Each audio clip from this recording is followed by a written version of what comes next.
Visiems pradedantiesiems kyla vienodi klausimai apie investavimą ir didžioji dalis net nesusimąsta apie klausimus, kurie jiems nekyla, bet turėtų kilti. Tai šiame video praeisime ir aptarsime svarbiausius kylančius ir nekylančius klausimus prieš pradedant investuoti ar net jau pradėjus investuoti. Ir svarbiausius mano asmeninė nuomonė, kuri yra suformuota daugiau nei 7 metų konsultavimo ir investavimo. Būsiu labai dėkingas paspaudusiems like mygtuką už šį pasidalinimą ir pradedam. Tie, kas jas supranta, jas gauna, tie, kas jų nesupranta, jas moka. Taip sudėtinės palūkanas yra apibūdinas Einšteinas. Investuojant visada yra du pasirinkimai. Palikti uždirbtas palūkanas pinigus investicijose, kad jos ir toliau uždirbinėtų pinigus, arba atsiimti uždirbamą pelną ir jį išleisti. Investuojam 200 eurų per mėnesį su 10% vidutinė metinė grąža. Pasaulio akcijų ir JAV S&P 500 vidutinės 50 metų grąžos yra 12-13%, tai šie naudoti 10% šiuo scenariumi jau, sakykime, yra atskaičiavus vidutinę infliaciją. Investuojant 10 000 eurų su 10% vidutinė metinė grąža, per 10 metų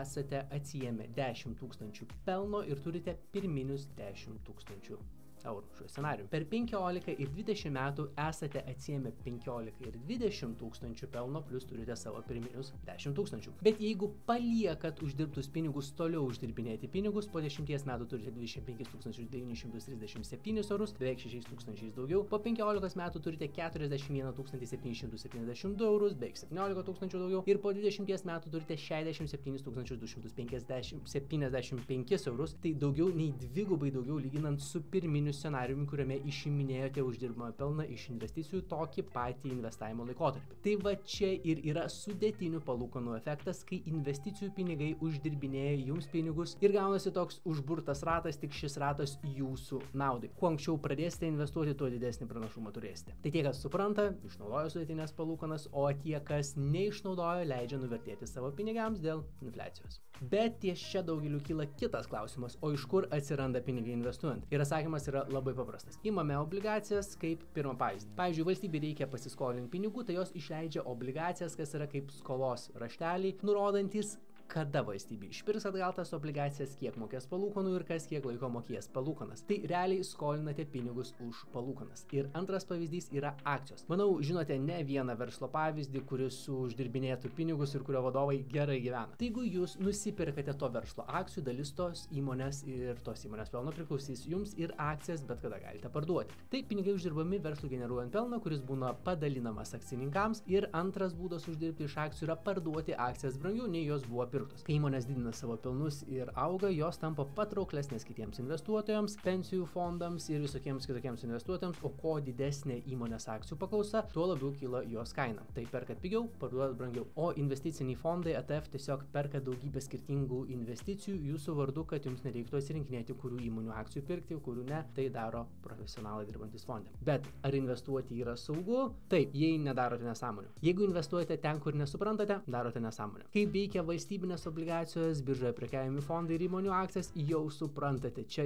tikrai nėra raketų mokslas. Jei kas siūlo investuoti ir mini garantuotą pelną ir jūs iškart sutinkate, darote nesąmonę. Jeigu registruojatės investuoti per platformą arba jeigu jums kažkas sukūrė investavimo platformą ir jūs nepatikrinate jos legalumo, įnešti pinigus, taip toliau ir panašiai, darote nesąmonę. Jeigu tikitės, kad tik pradėję investuoti ir skirdami, kad ir 4 valandas per dieną tapsite profesionaliais traderiais ir uždirbinėsite iš investavimo ir gyvensite iš to nebus. Jūsų pačių labui licenzijuoti brokeriai yra įpareigoti Europinių priežiūros instancijų apriboti jūsų galimų investicijų pirkimų pardavimų, tai treidų skaičių per savaitę, jeigu nesate profesionalūs investuotojai arba jeigu dienos gale jūsų investavimo paskyroje nelieka 20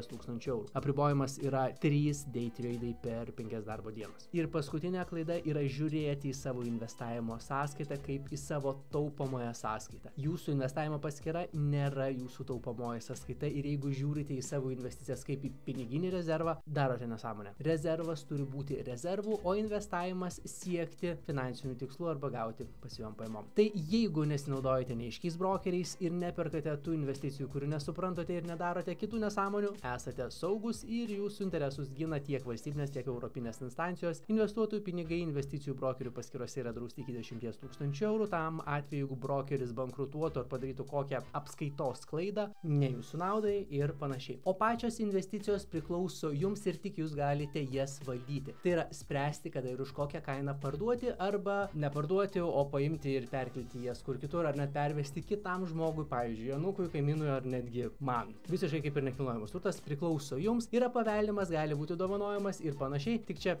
kilnojamas turtas. Ir prieš pereinant prie paskutinių klausimų, kiek reikia investuoti, kaip valdyti investavimo riziką ir apie mokesčius susijusius su investavimu, iki šio mėnesio galo galioja akcija gauti 20 atsitiktinių akcijų dovanų. Brangiausios akcijos vertė yra apie $800. Tai visiems, kas nuo praeito gruodžio iki šio mėnesio galo susikurs investavimo paskyras Europoje licencijuota Freedom Investitorių brokerio platforma ir pradės investuoti, galės gauti akcijų dovanų, akcijos kodai ir nuorodos yra video aprašyme. Brokeris licencijuotas ir investuotojų pinigai drausti kompensavimo fondo 20 000 eurų ir brokeris taiko vienus mažiausių mokesčių Europoje už investicijų įsigijimą. Tai jeigu planuojate pradėti investuoti, nepamirškite pasinaudoti akciją, kodus ir nuorodas rasite video aprašyme ir grįžtame prie svarbiausių klausimų investuojant. Tai kiek investuoti, kaip valdyti riziką ir mokesčiai. Kiek investuoti pinigų. Jeigu turite 6 mėnesiams pragyventi reikalingą piniginį rezervą, kurio nenaudojate kaip atsarginės sąskaitos pritrukus pinigų kokiam pirkiniui ir atostogoms, taip daryti būtų dar viena nesąmonė. Tai jeigu turite rezervą, dalinate savo amžių iš 2 ir tokį savo atlyginimo procentą investuojate,